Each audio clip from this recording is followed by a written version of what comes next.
平安夜一点也不平安，就在圣诞节前夕，一场极端强风暴席卷美国和加拿大，已经造成了至少13人死亡，数以千计的航班停飞，更有150万人被迫在无电力供应的情况之下度过寒冬。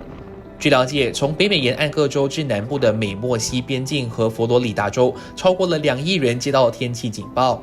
上亿的民众面临冰冷刺骨的超低温、暴风雪、洪水威胁，成千上万人被迫取消佳节聚会，而这场风暴甚至被媒体称之为史诗级的风暴。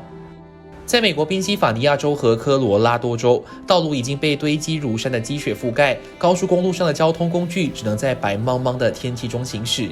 在纽约和新泽西州当地时间12月23号，加油站、街道和停车场都出现了淹水的情况。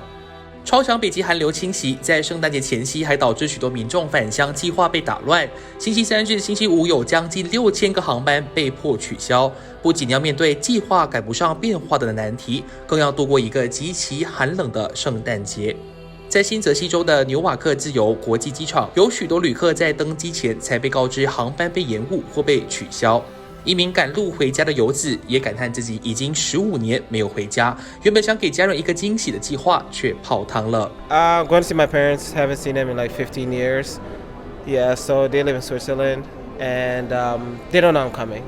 So spontaneous. Like I told them I might come, so nobody knows. Only my kid's sister. 根据气象预报，这场冬季风暴所波及的范围前所未有，大约60%的美国人受到影响，部分地区的气温骤降到零下57摄氏度。而专家警告，在这种超低温的情况之下暴露在外，5到10分钟即可导致冻伤。